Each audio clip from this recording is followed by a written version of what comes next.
You're listening to Family Talk, the radio broadcasting division of the James Dobson Family Institute. I am that James Dobson, and I'm so pleased that you've joined us today.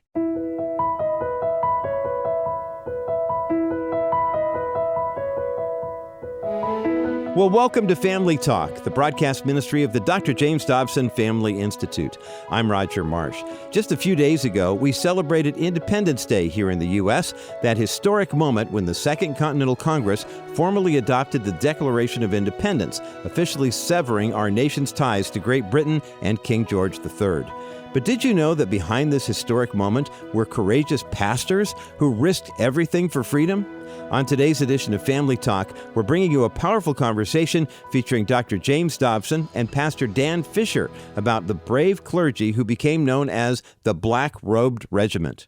Now, these weren't soldiers in the traditional sense. They were pastors who preached boldly about liberty from their pulpits, who recruited men from their congregations, and many even led them into battle against the British.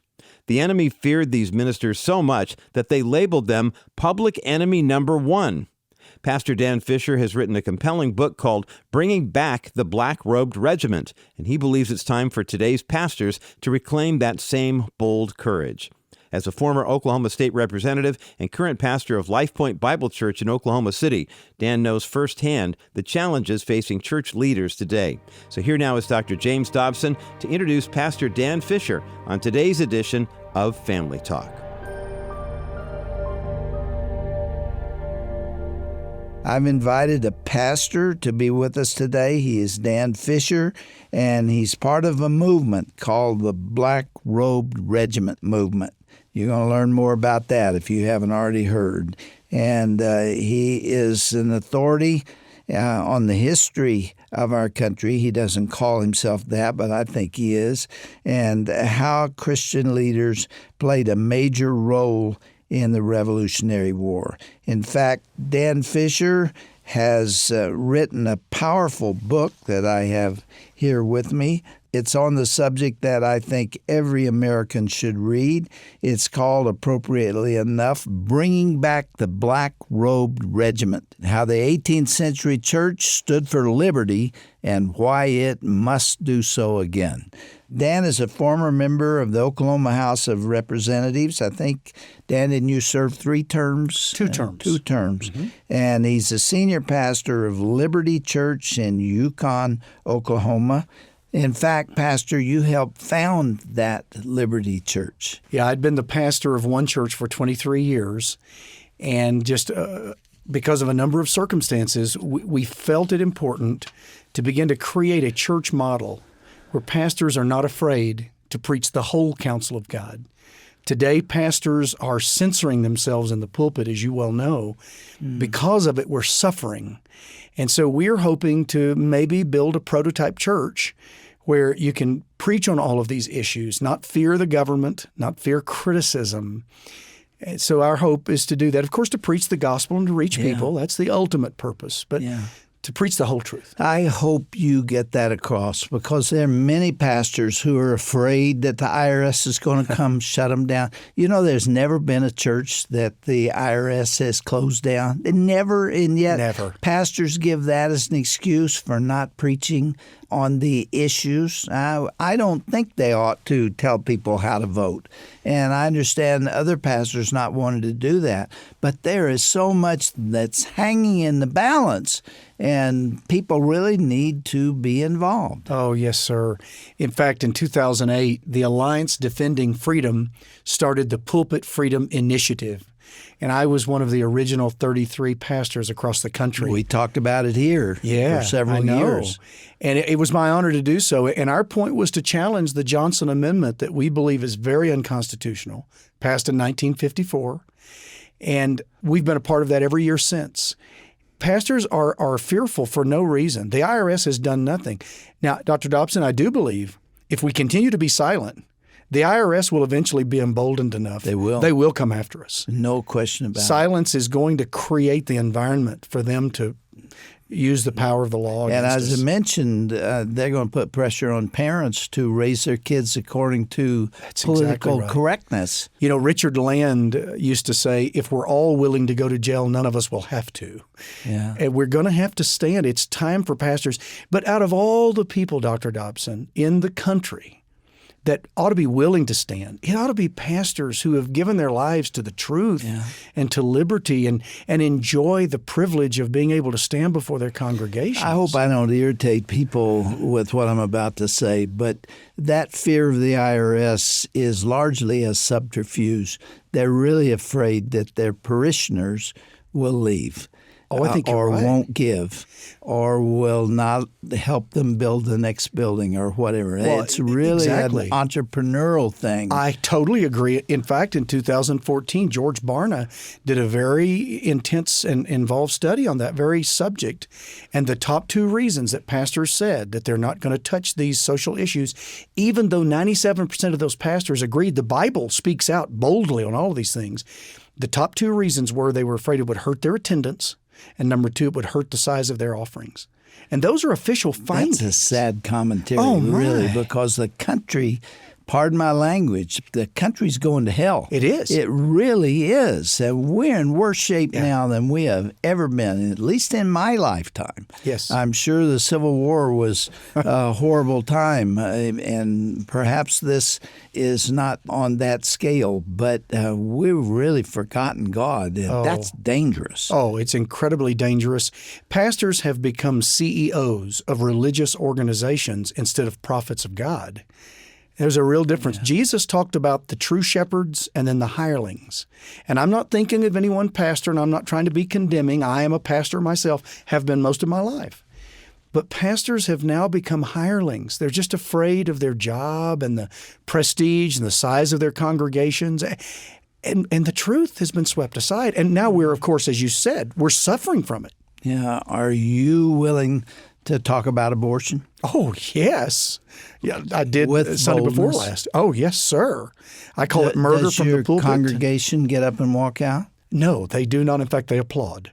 Yeah, see, that's what I believe people are waiting for. Oh, I agree. And they go to the churches where the pastor will do that. Yes. I had a lady come to me not long ago when I was speaking at an event. She was crying, so she shared her heart with me.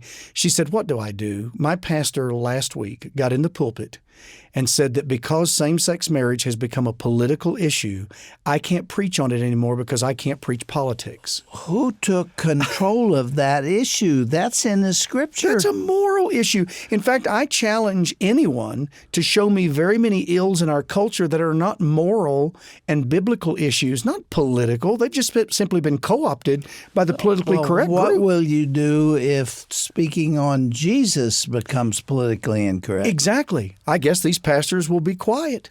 I guess. Dr. Dobson, How we're far in a do real... you take that? I mean, Well, I guess you take it all the way to where you're not willing to be put in any kind of discomfort. You don't want your standard of living to be challenged, and you want a large congregation. We all want our churches to grow. Certainly, the Lord told us to take the word into the whole world. But this idea that our number one mission is to build a large church is not found in Scripture. In fact, Jesus said He would build His church, not the pastor. It's His church, and He said, "I will build my church."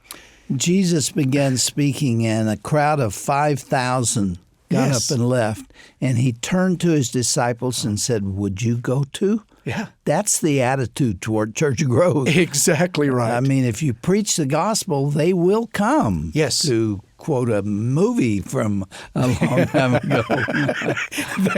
They will indeed. They are dying to hear it. You know, this dear lady said, "Do you know where there's a Black Regiment pastor in my area? I'll go there." And I said, You should leave that church. Okay. Go to one where they do All right, preach the that truth. transitions into what we're here to talk about. What is the Black Robe movement? Where did it come from? Oh, that's a wonderful question. Dr. Dobson, there were pastors that were pretty much birthed out of the First Great Awakening. Now, many of those pastors were still around when the Declaration was signed, but many of these guys were young in those early days of the Great Awakening. In the 1760s and 70s, they could see the stranglehold that the British had on the colonies beginning to greatly tighten. You know, we hear this business of taxation and taxation without representation. That wasn't the issue. That was not the issue. It was a symptom, but there was something deeper, and the deeper issue was tyranny. These pastors began to preach from their pulpits what just government is, what tyranny is, the responsibility of Christians to stand for truth, to defend the innocent, to defend justice, because they saw what was coming. Yeah.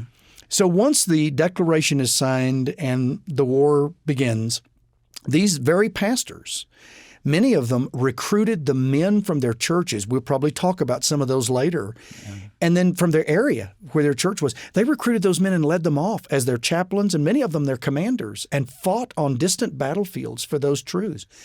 The British so feared these pastors that they called them the Black Regiment. So it was not the pastors who chose that name for themselves. No, it was the British. I never knew that. It was the British that called them that, and it was intended to be a term of derision.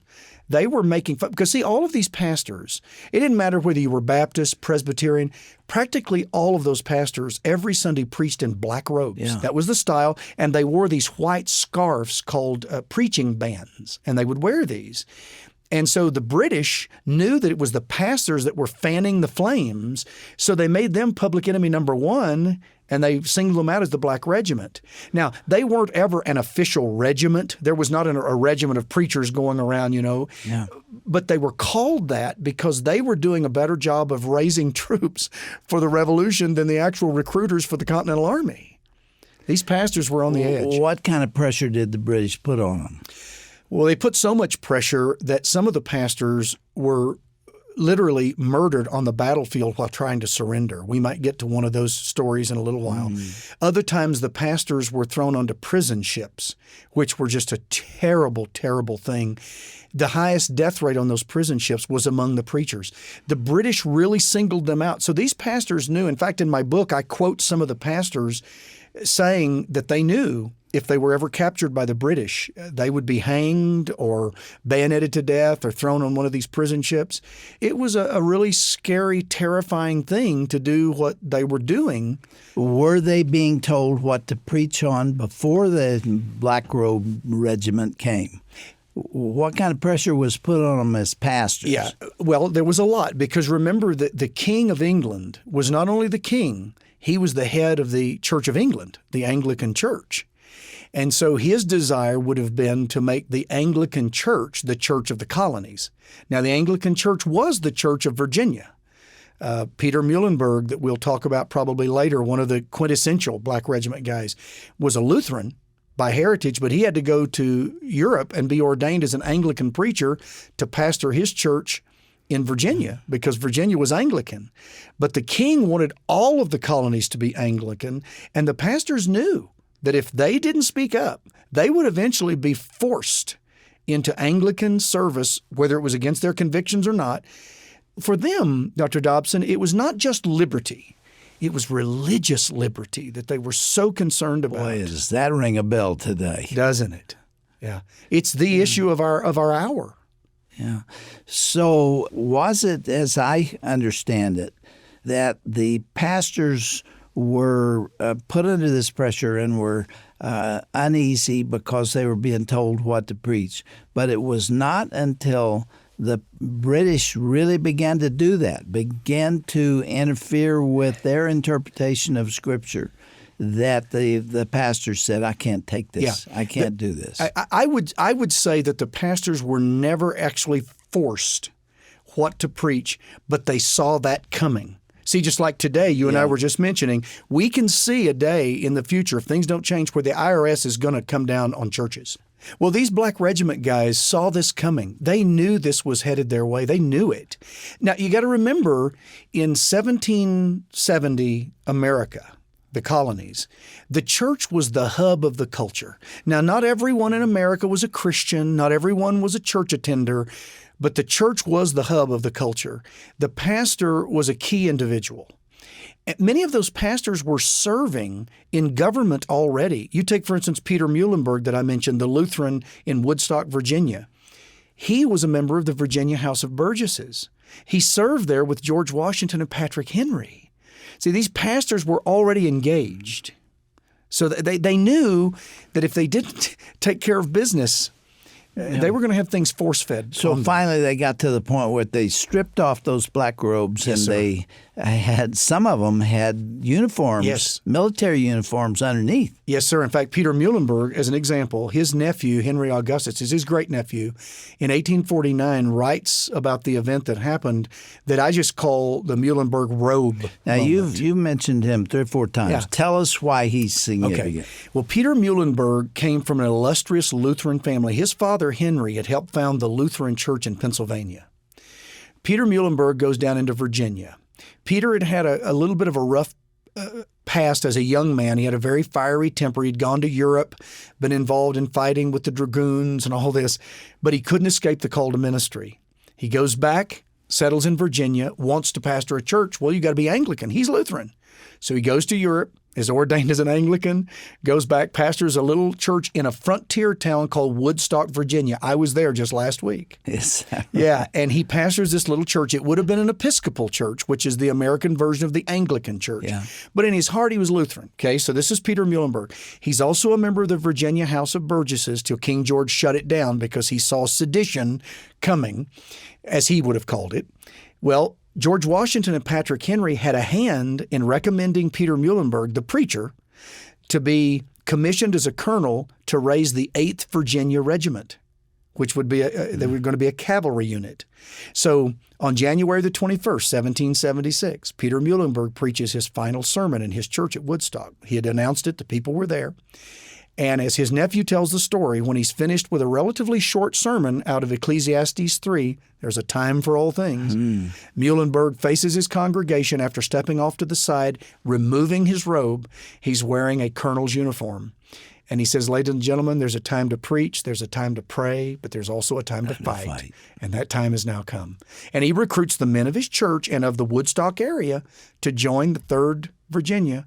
He leads them all. Was that the beginning of the Black Robe Regiment, so to speak? I would say that was close, but actually the Black Regiment was involved at Lexington.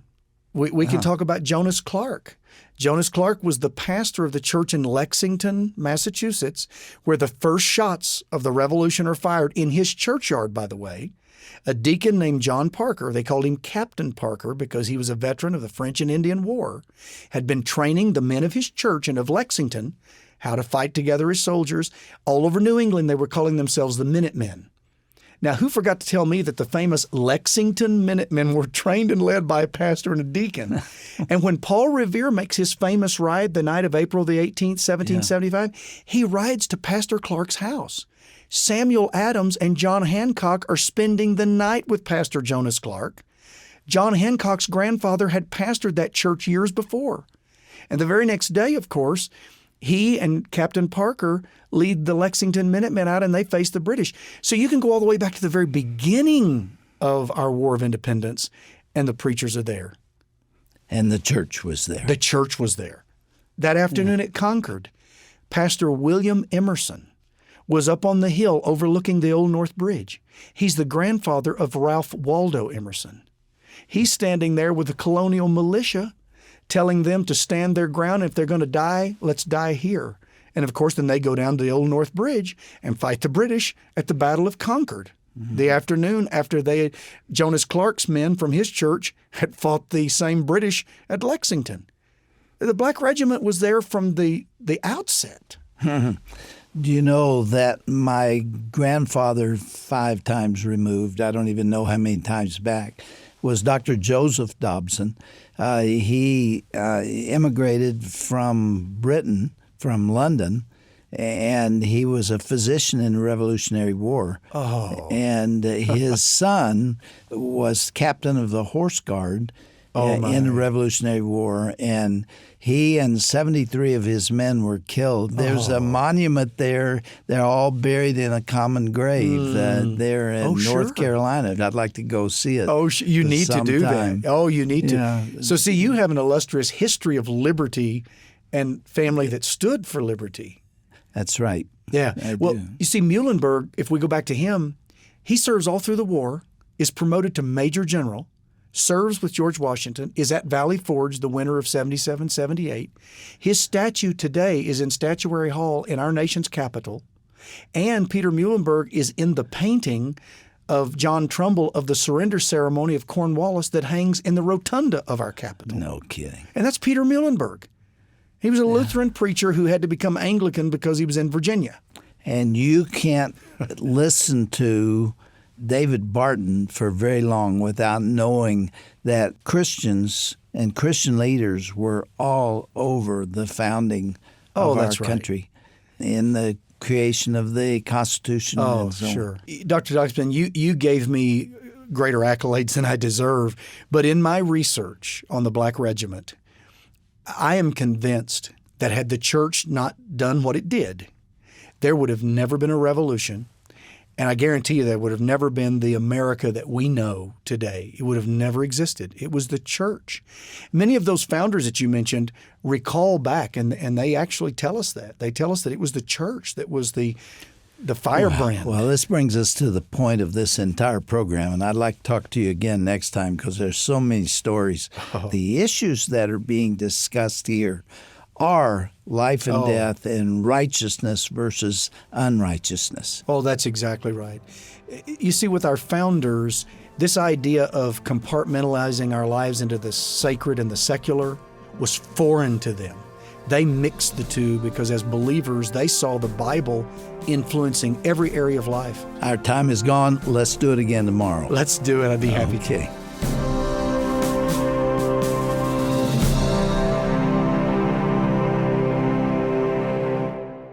Courage and conviction have always been the hallmarks of a faithful ministry, and that was especially true during the American Revolutionary War. You've been listening to a special edition of Family Talk featuring Dr. James Dobson's inspiring conversation with Pastor Dan Fisher about the original Black Robed Regiment. Now, if you missed any portion of today's broadcast, or if you'd like to share this remarkable story with someone who needs to hear it, go to drjamesdobson.org. And once you're there, you'll find not only the audio of the conversation, but also information about Dan Fisher's book, Bringing Back the Black Robed Regiment, which chronicles the heroic pastors who helped birth our nation. Again, you'll find all that information at drjamesdobson.org/family talk. That is, if you're not there already. Here at the Dr. James Dobson Family Institute, we believe America's strength has always come from her biblical foundation, and that's why we're committed to promoting respect for our nation's founding principles and fighting for righteousness in our culture. Through our Policy Center, we are working to preserve religious freedom and defend the sanctity of human life, the very principles that made America exceptional, but we can't do this work alone. These broadcasts are only made possible through the generous partnership of friends like you. If you believe in our mission and want to help us stand courageously for biblical truth, please partner with us to reach even more families across America. Every gift, no matter the size, truly does make a difference. You can make a secure donation over the phone when you call 877-732-6825. That's 877-732-6825. You can also send us a gift through the U.S. Postal Service. Dr. Dobson sees all of the mail that comes our way and loves to receive your notes, your cards, your letters, and of course your tax-deductible donations as well. You can write to us at Dr. James Dobson's Family Talk, P.O. Box 39,000, Colorado Springs, Colorado, the zip code 80949. Once again, our ministry mailing address is Dr. James Dobson's Family Talk, or you can just write JDFI for short. P.O. Box 39000, Colorado Springs, Colorado, the zip code 80949.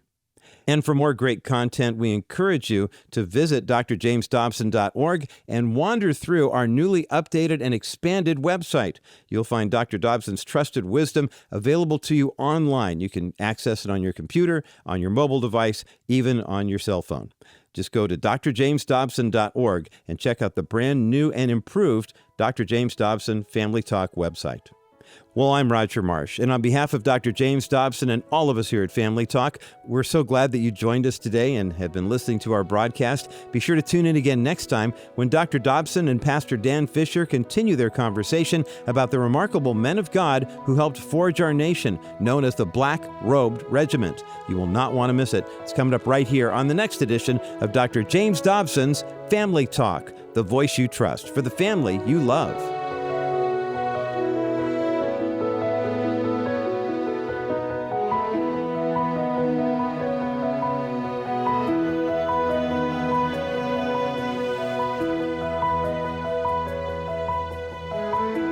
This has been a presentation of the Dr. James Dobson Family Institute.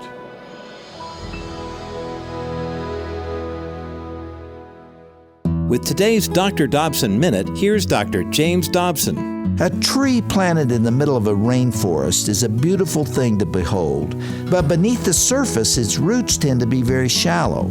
Even a moderate wind can send it crashing to the earth. But contrast that with an old mesquite tree planted on the dry plains of Texas. Since it was a sapling, it's lived in a hostile environment which forced it to drill its roots down deep in the earth in search of water. As a result, it can survive even the strongest winds. The same holds true for children. The ones who have learned to conquer their problems are typically stronger and more secure than those who have never had to face them. So our job as parents is not to shelter our kids from every trial and trouble, but to give them the tools they need to stand tough and tall during trying times. For more information, visit drdobsonminute.org.